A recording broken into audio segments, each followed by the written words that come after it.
অসমত বিশেষকৈ সংখ্যালঘু প্ৰধান অঞ্চলসমূহত চলা উচ্ছেদক লৈ ৰাজনীতি এটা তুংগত উঠিছে আৰু এই ৰাজনীতিত লাহে লাহে কংগ্ৰেছ চক্ৰৱৰ্তীত সোমোৱাৰ দৰে এটা পৰিস্থিতিৰ সৃষ্টি হৈছে। সন্দেহযুক্ত নাগৰিকক উচ্ছেদ এই প্ৰসংগটো চাৰিওফালে মানুহৰ মুখত আহিছে আৰু মানুহে সমানে ক'ব খুজিছে যে এয়া অসমীয়াৰ স্বাভিমানৰ এখন যুঁজ।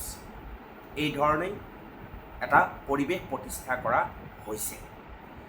এই সময়তে আমি জানো যে ধুবুৰীত, চাপৰৰ দৰে অঞ্চলত, গোৱালপাৰাত এনে বহু চৰকাৰী মাটি আছে যিসমূহত সন্দেহযুক্ত নাগৰিকৰ স্থান দখল কৰা আছে।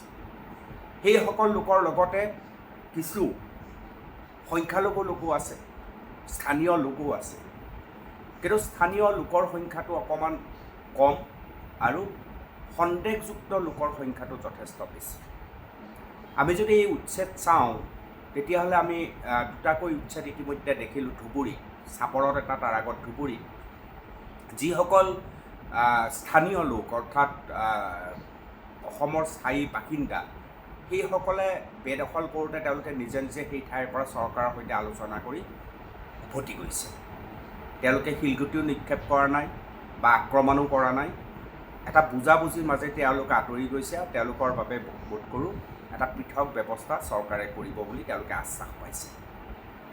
কিন্তু যিসকল সন্দেহযুক্ত নাগৰিক, সন্দেহৰ আৱৰ্তত যিসকলে আছে, মাটি দখল কৰি আছে, সেইসকল হঠাৎ সাংঘাতিকভাৱে উত্তেজিত হৈ পৰে আৰু আক্ৰমণ কৰিবলৈ তেওঁলোকে ভয় কৰা নাই। আপোনালোকে দেখিছে চাপৰত বুলডেজাৰৰ ওপৰত আক্ৰমণ হৈছে, আৰক্ষীলৈ শিলগুটি নিক্ষেপ কৰা হৈছে। এওঁলোকৰ একাধিক কিন্তু থলুৱা মুছলমান নহয়, এওঁলোক বহুত পৰিমাণে সন্দেহযুক্ত নাগৰিক বুলিয়ে ধৰা হৈছে আক্ৰমণকাৰীসকলক। এই সমগ্ৰ বিষয়টোক কেন্দ্ৰ কৰি কংগ্ৰেছে যি ধৰণৰ ভূমিকা লৈছে শেহতীয়াভাৱে, কংগ্ৰেছে যেন নিজৰ বিপদ নিজে মাতি আনিছে। এই সমগ্ৰ প্ৰসংগটোত প্ৰদেশ কংগ্ৰেছৰ সভাপতি গৌৰৱ গগৈ এই বিষয়টোৰ পৰা নিজক এৰাই চলিছে, কোনো কথাই স্পষ্টকৈ কোৱা নাই। ইয়াৰ বিপৰীতে সাংসদ ৰকিবুল হুছেইনে যি ধৰণে উচ্ছেদকাৰীৰ পক্ষ ল'লে, সেই সন্দেহযুক্ত লোকসকলৰ পক্ষ লৈ এক প্ৰকাৰ কংগ্ৰেছক বিপদত পেলাই দিলে। এক প্ৰকাৰ এয়া পৰিৱেশ এটা নিশ্চিত হ'ল। খিলঞ্জীয়া মানুহৰ সন্মুখত এই কথাটো যেন লাহে লাহে প্ৰমাণ হ'বলৈ ধৰিলে যে কংগ্ৰেছ সদায় উচ্ছেদকাৰীৰ পক্ষতেই থাকে। এটা সাৰ্বজনীন ৰূপত সেই সত্য প্ৰতিষ্ঠা কৰিলে খোদ ৰকিবুল হুছেইনৰ মতামতে। ৰকিবুল হুছেইনে এই ধৰণেও ক'লে যে অহাবাৰ যদি আমাৰ চৰকাৰ হয় তেতিয়াহ'লে আমি উচ্ছেদকাৰীসকলক উভতাই আনিম, তেওঁলোকক মাটি দিম, সংস্থাপন দিম ইত্যাদি ইত্যাদি। মনত ৰাখিব, কংগ্ৰেছৰ এগৰাকী জ্যেষ্ঠ সাংসদ হৈছে ৰকিবুল হুছেইন ডাঙৰীয়া। যে আমাৰ চৰকাৰ যদি আহে তেতিয়াহ'লে আমি আপোনালোকক কোনো ধৰণৰ অসুবিধা নকৰোঁ, তেওঁলোকক আমি ঘৰ বনাই দিম, তেওঁলোকক পাৰিলে আমি সেই মাটিতে ঘূৰাই দিম, আদানীক আমি লাগিলে তাৰ পৰা উচ্ছেদ কৰিম যদি আদানীক তাত বহুৱাই, আৰু নবহুৱাৰ কাৰণে আমি যি ধৰণৰ ব্যৱস্থা ল'ব লাগে সেই ব্যৱস্থা আমি ল'ম, প্ৰপাৰ কম্পেনচেশ্যন দিম আৰু সকলোকে আপোনাৰ জীৱন নিৰাপত্তা আৰু আমি অন্ন বস্ত্ৰ বাসস্থানৰ আমি প্ৰতিশ্ৰুতি ৰাখিছোঁ। কংগ্ৰেছ শাসনত আহিলে যিখিনি মানুহ, কিন্তু প্ৰদেশ কংগ্ৰেছৰ সভাপতি গৌৰৱ গগৈয়ে একো কোৱা নাই। প্ৰদেশ কংগ্ৰেছৰ আৰু শীৰ্ষ যিসকল আছে সেইসকলেও অন্ততঃ সমালোচনা কৰিছে বিজেপিক, কিন্তু উচ্ছেদকাৰীৰ পক্ষত কোনো কথা কোৱা নাই। কিন্তু ৰকিবুল হুছেইনৰ মন্তব্য যি ধৰণে ভাইৰেল হ'বলৈ ধৰিছে, অনাগত সময়ত কংগ্ৰেছ চৰকাৰ বা কংগ্ৰেছ যদি তেওঁলোকে চৰকাৰ কৰে তেতিয়াহ'লে এওঁলোক সন্দেহযুক্ত লোকৰ পক্ষত থাকিব বুলি প্ৰতিষ্ঠা কৰিবলৈ চেষ্টা কৰা হৈছে। কাৰণ ৰকিবুল হুছেইনৰ মতটোৱে কংগ্ৰেছক এক বৃহৎ সংকটৰ সন্মুখলৈ ঠেলি দিছে। আমি কোনো মানুহক আমি এভিকশ্যন কৰি আদানীক মাতি নিদিওঁ, এইটো আমাৰ স্পষ্ট নীতি। আদানীক আমি ডিমা হাছাওত মাতি দিম, না আমি কাৰ্বি আংলঙত মাতি দিম, না আমি গুৱাহাটীত মাতি দিম, কোনো আদানীক ইয়াত প্ৰৱেশ নিষেধ কৰিম। যে আমাৰ চৰকাৰ যদি আহে তেতিয়াহ'লে আমি আপোনালোকক কোনো ধৰণৰ অসুবিধা নকৰোঁ। তেওঁলোকক আমি ঘৰ বনাই দিম, তেওঁলোকক পাৰিলে আমি সেই মাটিতে ঘূৰাই দিম, আদানীক আমি লাগিলে তাৰ পৰা উচ্ছেদ কৰিম যদি আদানীক তাত বহুৱাই, আৰু নবহুৱাৰ কাৰণে আমি যি ধৰণৰ ব্যৱস্থা ল'ব লাগে সেই ব্যৱস্থা আমি ল'ম, প্ৰপাৰ কম্পেনচেশ্যন দিম, আৰু সকলোকে আপোনাৰ জীৱন নিৰাপত্তা আৰু আমি অন্ন বস্ত্ৰ বাসস্থানৰ আমি প্ৰতিশ্ৰুতি ৰাখিছোঁ। কংগ্ৰেছ শাসনত আহিলে যিখিনি মানুহৰ ঘৰ ভাঙিছে প্ৰপাৰ কম্পেনচেশ্যন দিয়া হ'ব, প্ৰপাৰ কম্পেনচেশ্যন দিয়া হ'ব, প্ৰতিসকলক ঘৰ দিয়া হ'ব। আমাৰ চৰকাৰ আহিলে সকলো শ্ৰেণী, অকল ইয়াতে নহয়, লখিমপুৰ ইয়াতে নহয়, আমি ডিমা হাছাও, আমি ইয়াতে নহয়, কাৰ্বি আংলং, আমি কোনো মানুহক আমি এভিকশ্যন কৰি আদানীক মাতি নিদিওঁ। এইটো আমাৰ স্পষ্ট নীতি। আপোনালোকে ৰকিবুল হুছেইনৰ মতামত শুনিলে। ইয়াৰ লগে লগে আমি মন কৰক উচ্ছেদৰ যিটো ৰাজনীতি চলিছে। হঠাৎ AIUDFৰ প্ৰায় 9জনকৈ বিধায়ক গ্ৰেপ্তাৰ হ'বলগীয়া হ'ল, তেওঁলোকেও সেই ঠাইলৈ গ'ল, তেওঁলোকেও উচ্ছেদৰ পক্ষ ল'লে। ইয়াৰ লগে লগে কংগ্ৰেছ আৰু AIUDF মুদ্ৰাৰ ইপিঠি সিপিঠি সেই সত্যটো প্ৰতিষ্ঠা কৰাৰ দিশে আগবাঢ়িছে। অৰ্থাৎ 26ৰ নিৰ্বাচনত, বিধানসভা নিৰ্বাচনত বোধকৰোঁ BJPয়ে সবলভাৱে প্ৰচাৰ কৰিব যে AIUDF আৰু কংগ্ৰেছৰ মাজত কোনো পাৰ্থক্য নাই ৰাইজৰ দলৰ মাজত। যাৰ কাৰণে এই তিনিটা শক্তিয়ে সাংঘাতিকভাৱে আগ্ৰাহী মনোভাৱেৰে উচ্ছেদকাৰীৰ পক্ষত থিয় দিছে। উচ্ছেদকাৰীৰ পক্ষত মানে যদিও এওঁলোকে কৈ আছে নহয় এয়া ভাৰতীয় নাগৰিককে হাৰাশাস্তি কৰা হৈছে, কিন্তু অসমৰ একাধিক মানুহে ধাৰণা কৰি লৈছে যে এই মাটিবিলাক সন্দেহযুক্ত লোকেই গ্ৰাস কৰিছে, থলুৱা মানুহৰ দুৰৱস্থা কৰিছে, ভাষা শেষ হৈছে, সংস্কৃতি শেষ হৈ গৈছে, আৰু বাংলাদেশীয় প্ৰভাৱ সাংঘাতিকভাৱে তাত পৰিছে। গতিকে এইসকল লোকক উচ্ছেদ কৰিব লাগে। সমগ্ৰ অসমৰ খিলঞ্জীয়ে এই ধৰণৰ কথা কৈ থাকোঁতে যেতিয়া উচ্ছেদকাৰীৰ কাষত গৈ পেলাই অখিল গগৈ থিয় হৈছে, উচ্ছেদকাৰীৰ কাষত গৈ পেলাই যেতিয়া AIUDFৰ 9জনকৈ বিধায়ক থিয় হৈ গ্ৰেপ্তাৰ হ'বলগীয়া হৈছে, অখিল গগৈ গ্ৰেপ্তাৰ হ'বলগীয়া হৈছে, আৰু তাৰ সমান্তৰালভাৱে ৰকিবুল হুছেইন ডাঙৰীয়াই যেতিয়া এই উচ্ছেদকাৰীৰ পক্ষতেই প্ৰায় কথা কৈ দিয়াৰ নিচিনা হৈছে, তেওঁলোকৰ চৰকাৰ হ'লে কেনেধৰণে তেওঁলোকে সহায় কৰিব সেই সম্পৰ্কেও কৈছে। গতিকে AIUDF আৰু কংগ্ৰেছৰ মাজৰ কোনো পাৰ্থক্য নাই। কংগ্ৰেছ আৰু ৰাইজৰ দলে একেধৰণৰ কাম কৰে। এওঁলোকে সংখ্যালঘুৰ নাম লৈ সন্দেহযুক্ত লোকৰ পক্ষত এওঁলোক আছে বুলি এটা ধাৰণা তীব্ৰভাৱে ক'বলৈ আৰম্ভ কৰে। এই ধাৰণাই সাংঘাতিকভাৱে পৰিৱেশ আৰু পৰিস্থিতি বিৰোধী ৰাজনীতিৰ বাবে এক ডাঙৰ আঘাতৰূপৰ হ'বলৈ গৈ আছে। এই কথা নিৰ্মোহ সত্য। আৰু ইয়াৰ মাজত মুখ্যমন্ত্ৰী ডক্টৰ হিমন্ত বিশ্ব শৰ্মাই অসমীয়া ভাষা সম্পৰ্কত এক ডাঙৰ বিষয় উল্লেখ কৰিছে। আৰু এই বিষয়টো প্ৰসংগক লৈ পেলাই সংখ্যালঘু ছাত্ৰৰ এটা সংগঠনে এক প্ৰকাৰ অসমীয়াক গালি পাৰি দিলে, ধিক্কাৰি দি দিলে, আৰু অসমীয়া ভাষাই শেষ কৰি দিম বুলি ক'লে। ইয়াৰ লগে লগে মুখ্যমন্ত্ৰী ডক্টৰ হিমন্ত বিশ্ব শৰ্মা ৰৈ নাথাকিল আৰু সন্মুখলৈ আহি সমগ্ৰ খিলঞ্জীয়াৰ হৈ তেওঁ যি ধৰণে কথা ক'লে, সেই কথাই অনাগত সময়ত এই কথা নিশ্চিত কৰিছে যে এইবাৰ BJPয়ে খিলঞ্জীয়াৰ সন্মুখত ৰাখি নিৰ্বাচন খেলিব। শুনকচোন হিমন্ত বিশ্ব শৰ্মাৰ মন্তব্য। অসমত অসমীয়া ভাষা স্থায়ী, যে আমি এইটো ভাষা লিখিম সেইটো ভাষা লিখিম, তাৰ পৰা কোনো ফৰক কাৰো একো নপৰে। ভাষা কাৰো ব্লেকমেইলৰ চিকাৰ হ'ব নোৱাৰে, কিন্তু অসমীয়া য'ত আছে তেনেকেই থাকিব। আমাৰ চৰকাৰ থাকোঁতেতো এইবোৰ চিন্তা কৰিবলগীয়া কথাই নহয়। অসমীয়া ভাষা আপোনাৰ আমাৰ ৰাজ্যিক ভাষা হৈ থকাটো এইটো আমাৰ এটা আইনগত অধিকাৰ আৰু অসমত ৰাজ্যিক ভাষা বা অফিচিয়েল লেংগুৱেজ অসমীয়া থাকিব সেইটো ইতিমধ্যে সাংবিধানিকভাৱে বা আমাৰ আইনগতভাৱে তাক মানি লোৱা হৈছে। ভাষা কাৰো ব্লেকমেইলৰ চিকাৰ হ'ব নোৱাৰে। মই কালি দেখিছোঁ, কিন্তু আপোনালোকে চাব যে অসমত অসমীয়া ভাষা স্থায়ী ৰাজ্যিক ভাষা হিচাপেও চৰকাৰী ভাষা হিচাপেও, আৰু ই কোনো প্ৰত্যেকবাৰ চেঞ্চাছৰ আগত যিটো কথা ওলায় যে আমি এইটো ভাষা লিখিম সেইটো ভাষা লিখিম, তাৰ পৰা কোনো ফৰক কাৰো একো নপৰে। আপুনি যি লিখিব ইচ্ছা আছে লিখক, কিন্তু অসমীয়া য'ত আছে তেনেকেই থাকিব। আৰু বিশেষকৈ আমাৰ চৰকাৰ থাকোঁতেতো এইবোৰ চিন্তা কৰিবলগীয়া কথাই নহয়। মন্তব্য আপোনালোকে শুনিলে। ইতিমধ্যে এই প্ৰসংগটোক কেন্দ্ৰ কৰি সমগ্ৰ অসমৰ মানুহৰ গা জ্বলি উঠিছে। এটা নিৰ্দিষ্ট ছাত্ৰ সংগঠনৰ সেই যিজনে এই বক্তব্য ৰাখিছিল তেওঁক ইতিমধ্যে নিলম্বন কৰা হৈছে, কিন্তু বক্তব্য ভাইৰেল হৈ গৈছে।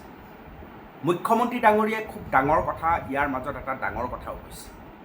মুখ্যমন্ত্ৰী ডাঙৰীয়াই কৈছে যে তেওঁলোকে লোকপিয়লত অসমীয়া ভাষা ব্যৱহাৰ কৰা বুলি কয়, কিন্তু ঘৰত অসমীয়াত কথা নাপাতে। কাৰ কথা কৈছে? সংখ্যালঘু প্ৰধান অঞ্চলৰ কিছু সন্দেহযুক্ত লোকৰ প্ৰসংগত কৈছে। মন কৰিব আপোনালোকে, খুব ডাঙৰ কথা এইটো। ইমান দিনেতো আমি ভাবি আছিলোঁ, ইছমাইল হুছেইনৰ দৰে লেখকেও কয় চৰ চাপৰিয়ে অসমীয়া ভাষা আৰু সংস্কৃতি ৰাখি আছে।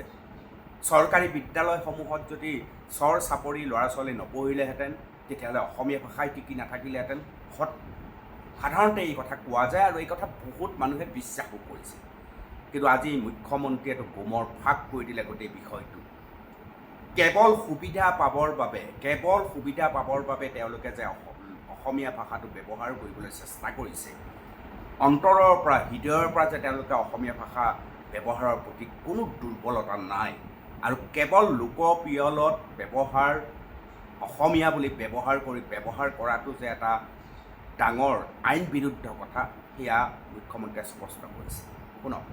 গণনাৰ সময়ত ভাষাটো ইম্পৰ্টেণ্ট হৈ যায় যে কি ভাষাত কথা ক'ব, আৰু একচাম সংখ্যালঘু মানুহে তেতিয়া ব্লেকমেইল কৰে, একচাম সকলো নহয়, যে আমি অসমীয়া ভাষা নকওঁ। তুমি যদি ঘৰত অসমীয়াত কথাই নোকোৱা, তুমি মিছা কথা কিয় পঞ্জীয়নত দিবা? তুমি ঘৰততো অসমীয়া ভাষা সঁচাকৈয়ে নোকোৱা, কি ভাষা কয়তো আমি টিভিত শুনিয়ে আছোঁ। গতিকে যদি ঘৰত তুমি বঙালী ভাষাত কথা পাতা, তুমি পঞ্জীয়নত অসমীয়া ভাষাত কথা পাতা বুলি মিছা তথ্য কিয় দিবা? কাৰণ পঞ্জীয়নত লোকপিয়লত মিছা তথ্য দিয়াটো অপৰাধ হয়। আৰু আমাৰ মানুহেও বুজি পাব যে 70% চৰৰ মানুহে যোৱা পঞ্জীয়নতো মাতৃভাষা বঙালী বুলিয়ে লিখিছে, তেওঁলোকে অসমীয়া বুলি কেতিয়াও লিখা নাই। 30% অসমীয়া বুলি লিখে। তাৰ ভিতৰত অসমীয়া ভাষী মুছলমানৰ সংখ্যা আটাইতকৈ বেছি, যাক আমি ইণ্ডিজেনাছ মুছলিম বুলি কওঁ। দেশী, গৰীয়া, মৰীয়া, জলহা, তেওঁলোকে অসমীয়া বুলি লিখে। কিন্তু ইমিগ্ৰেণ্ট মুছলিমে তেওঁলোকে সদায় বঙালী বুলিয়ে লিখি আহিছে। নতুনকৈ ইয়াত থ্ৰেটনিং দিবলগীয়া একো নাই যে আমি অসমীয়া নিলিখোঁ বুলি। আনকি আমাৰ আব্দুল খালেকৰ দৰে বিধায়কেও তেওঁলোকে মিয়া ভাষা বুলিয়ে লিখিছে যোৱা পঞ্জীয়নত। গতিকে এইটো লৈ হিমন্ত বিশ্ব শৰ্মা বা অসমীয়া জাতিক ভয় খুৱাবৰ কাৰণে চেষ্টা কৰিব নালাগে। বৰঞ্চ মই আবেদন জনাইছোঁ যে আপোনালোকে নিজৰ যি ভাষাত ঘৰত কথা পাতে সেই ভাষা লিখক। মিছা কথা কেতিয়াও লোকপিয়লত নিদিব। লোকপিয়লত মিছা তথ্য দিলে জেল হয়। গতিকে ঘৰত যদি বঙালীত কথা পাতে, আপুনি কিয় অসমীয়া বুলি লিখিব? কিন্তু অসমীয়া ভাষা আমি জীয়াই থাকিম, তেওঁলোকৰ ওপৰত অসমীয়া ভাষী লোক নিৰ্ভৰশীল নহয়। এইটো ব্লেকমেইল, পুৰণা দিনৰ ব্লেকমেইল আছিল, এইটো ব্লেকমেইল নচলেই। অসমীয়া ভাষা যদি 2% কমিও যায়, আমি লাগিলে সংবিধান সংশোধন কৰি বনাই ল'ম যে Assamese will remain as a Asomiya ভাষা। কিন্তু ই কি বুজাব যে তাৰমানে অসমত ইমান বাংলাদেশী সোমালে, গন্তি কৰিব আমাক সুবিধাই দিয়া হ'ব, তেতিয়া NRCৰ প্ৰয়োজনে নহ'ব, বাংলাদেশী আমি গন্তিয়ে কৰিব পাৰিম।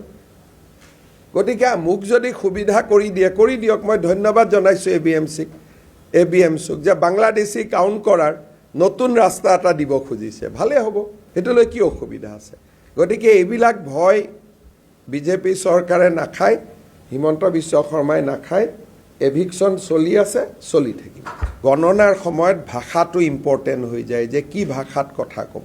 আৰু একচাম সংখ্যালঘু মানুহে তেতিয়া ব্লেকমেইল কৰে, একচাম, সকলো নহয়, যে আমি অসমীয়া ভাষা নকওঁ।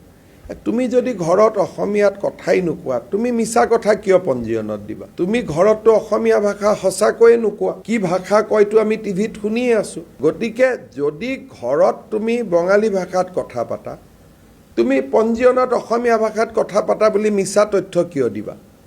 কাৰণ পঞ্জীয়নত লোকপিয়লত মিছা তথ্য দিয়াটো অপৰাধ হয়। আৰু আমাৰ মানুহেও বুজি পাব যে 70% চৰৰ মানুহে যোৱা পঞ্জীয়নতো মাতৃভাষা বঙালী বুলিয়ে লিখিছে, তেওঁলোকে অসমীয়া বুলি কেতিয়াও লিখা নাই। 30% অসমীয়া বুলি লিখে। তাৰ ভিতৰত অসমীয়া ভাষী মুছলমানৰ সংখ্যা আটাইতকৈ বেছি, যাক আমি ইণ্ডিজেনাছ মুছলিম বুলি কওঁ, দেশী, গৰীয়া, মৰীয়া, জলহা, তেওঁলোকে অসমীয়া বুলি লিখে। কিন্তু ইমিগ্ৰেণ্ট মুছলিমে তেওঁলোকে সদায় বঙালী বুলিয়ে লিখি আহিছে। নতুনকৈ ইয়াত থ্ৰেটনিং দিবলগীয়া একো নাই যে আমি অসমীয়া নিলিখোঁ বুলি। আনকি আমাৰ আব্দুল খালেকৰ দৰে বিধায়কেও তেওঁলোকে মিয়া ভাষা বুলিয়ে লিখিছে যোৱা পঞ্জীয়নত। গতিকে এইটো লৈ হিমন্ত বিশ্ব শৰ্মা বা অসমীয়া জাতিক ভয় খুৱাবৰ কাৰণে চেষ্টা কৰিব নালাগে। বৰঞ্চ মই আবেদন জনাইছোঁ যে আপোনালোকে নিজৰ যি ভাষাত ঘৰত কথা পাতে সেই ভাষা লিখক, মিছা কথা কেতিয়াও লোকপিয়লত নিদিব। লোকপিয়লত মিছা তথ্য দিলে জেল হয়। গতিকে ঘৰত যদি বঙালীত কথা পাতে, আপুনি কিয় অসমীয়া বুলি লিখিব? কিন্তু অসমীয়া ভাষা আমি জীয়াই থাকিম, তেওঁলোকৰ ওপৰত অসমীয়া ভাষী লোক নিৰ্ভৰশীল নহয়। এইটো ব্লেকমেইল, পুৰণা দিনৰ ব্লেকমেইল আছিল, এইটো ব্লেকমেইল নচলেই। অসমীয়া ভাষা যদি 2% কমিও যায়, আমি লাগিলে সংবিধান সংশোধন কৰি বনাই ল'ম যে Assamese will remain as a Asomiya ভাষা। কিন্তু ই কি বুজাব যে তাৰমানে অসমত ইমান বাংলাদেশী সোমালে, গন্তি কৰিব আমাক সুবিধাই দিয়া হ'ব, তেতিয়া NRCৰ প্ৰয়োজনে নহ'ব, বাংলাদেশী আমি গন্তিয়ে কৰিব পাৰিম। গতিকে মোক যদি সুবিধা কৰি দিয়ে, কৰি দিয়ক। মই ধন্যবাদ জনাইছোঁ ABMCক যে বাংলাদেশী কাউণ্ট কৰাৰ নতুন ৰাস্তা এটা দিব খুজিছে, ভালেই হ'ব, সেইটোলৈ কি অসুবিধা আছে? গতিকে এইবিলাক ভয় বিজেপি চৰকাৰে নাখায়, হিমন্ত বিশ্ব শৰ্মাই নাখায়। এভিকশ্যন চলি আছে, চলি থাকিব। আৰু এই কথা কোৱাৰ পিছত সমগ্ৰ খিৰঞ্জীয়া লোকসকলৰ সন্মুখত এখন ছবি স্পষ্ট হৈ গৈছে যে চৰ চাপৰিকে ধৰি বিভিন্ন ঠাইত যিসকল মিয়া আছে, যিসকল বাংলাদেশী মূলৰ লোক আছে, যিসকলক বহু পৰিমাণে সন্দেহযুক্ত লোক বুলি ভবা যায়, সেইসকলে অসমীয়া ভাষাটোক কেৱল তেওঁলোকৰ স্বাৰ্থৰ বাবে ব্যৱহাৰ কৰে। ঘৰত তেওঁলোকে অসমীয়াত কথা নাপাতে, অসমীয়া পৰিৱেশৰ লগত তেওঁলোকৰ কোনো সম্পৰ্ক নাই। ইয়াৰ লগতে আন এটা গুৰুত্বপূৰ্ণ কথা হ'ল যে এই অসমীয়া ভাষা সংস্কৃতিৰ বাবে উৎসৰ্গিত চৰ চাপৰি বুলি যে কৈ থকা হয়, এইটো যে এটা বোকাত মিছা, সেই কথা ওলাই পৰিছে। আপুনি এফালে চাওক, এফালে উচ্ছেদিতৰ পক্ষ লৈ সাংসদ ৰকিবুল হুছেইনে সমগ্ৰ কংগ্ৰেছক এটা ভয়ংকৰ বিপদৰ মাজত পেলাই দিছে। এতিয়া খিলঞ্জীয়া লোকসকলে কংগ্ৰেছক কেনেকৈ বিশ্বাস কৰিব যে তোমালোকেতো ধুবুৰীত গৈ সন্দেহযুক্ত লোকৰ পক্ষত থিয় হৈ কথা কৈ আছা? আৰু উপায় নাই ৰকিবুল হুছেইনৰ, কাৰণ তেওঁৰ এইটো সংসদীয় সমষ্টি, সেই সমষ্টিৰ উচ্ছেদ চলিছে, তেওঁ একো কৰিব পৰা নাই, বাধা দিব পৰা নাই। তেওঁ যদি বক্তব্য নাৰাখে, অহাবাৰ আকৌ তাত গৈ পেলাই মৌলানা বদৰুদ্দিন চাহাব আহি যাব পাৰে নেকি, তাৰো কথা আছে। গতিকে কংগ্ৰেছৰ কথা বিশেষ নাভাবি সাংসদ ৰকিবুল হুছেইনে নিজৰ কথা চিন্তা কৰি সমগ্ৰ কংগ্ৰেছক চপাই লৈ সংখ্যালঘুৰ অৰ্থাৎ সন্দেহযুক্ত লোকসকলৰ লগত যে কংগ্ৰেছ আছে সেই কথা প্ৰতীয়মান কৰিছে। UDF তাৰ লগত আছে। UDF আৰু কংগ্ৰেছৰ নীতি যে একে, তাক যেন প্ৰাণ প্ৰতিষ্ঠা কৰা দেখিবলৈ পোৱা গৈছে। বাকী আহিল অসমীয়া ভাষাৰ ক্ষেত্ৰত। সেই অসমীয়া ভাষা যে তেওঁলোকে ব্যৱহাৰ নকৰে, মুখ্যমন্ত্ৰী ডাঙৰীয়াই সেই কথা খুব সুস্পষ্টভাৱে তথ্যসহ দাঙি ধৰিছে। তাৰ সমান্তৰালভাৱে এই অসমীয়া ভাষাৰ বা সংস্কৃতিৰ সংৰক্ষণ আৰু বিকাশ কেৱল যে খিলঞ্জীয়া লোকসকলে কৰিব লাগিব সেই কথাও ইতিমধ্যে নিশ্চিত হৈছে। 26ৰ বিধানসভা নিৰ্বাচনলৈকে এই নীতিটোৱে আপোনালোকে দেখিবলৈ সক্ষম হ'ব। ৰাজনীতি চলি থাকিব, কিন্তু ৰাজনীতিৰ লগে লগে আপুনি এজন অসমীয়া হিচাপে, খিলঞ্জীয়া হিচাপে আপুনি আপোনাৰ মাটিৰ অধিকাৰ সাব্যস্ত কৰিব লাগিব। যিমানেই কংগ্ৰেছে আদানীৰ কথা নকওক কিয়, প্ৰতিজন খিলঞ্জীয়া মানুহে বিচাৰে এই মাটি সন্দেহযুক্ত লোকৰ হাতৰ পৰা, কব্জাৰ পৰা ওলাব লাগে। থলুৱা লোকসকলে যিয়ে মাটি বাৰী হেৰুৱাইছে সেইসকলৰ হাতলৈ যাব লাগে। পৰৱৰ্তী পৰ্যায়ত সেই মাটি বাৰী ক'লৈ যাব সেই কথা সময়ে ক'ব। এনেকৈ এতিয়া উচ্ছেদৰ আঁৰৰ ৰাজনীতি গৰম হৈ উঠিছে, আৰু এই গৰমত আৰু বেছি গৰম কৰিছে ৰকিবুল হুছেইনে কংগ্ৰেছৰ হৈ দায়িত্ব লৈ উচ্ছেদিত সন্দেহযুক্ত লোকৰ দায়িত্ব লোৱাৰ পিছত। কংগ্ৰেছৰ মাজত কিন্তু ইয়াক লৈ যে এটা হাহাকাৰ পৰিস্থিতিৰ সৃষ্টি হ'ব সেয়া নিশ্চিত। কি ভাবে আপোনালোকে জনাওক।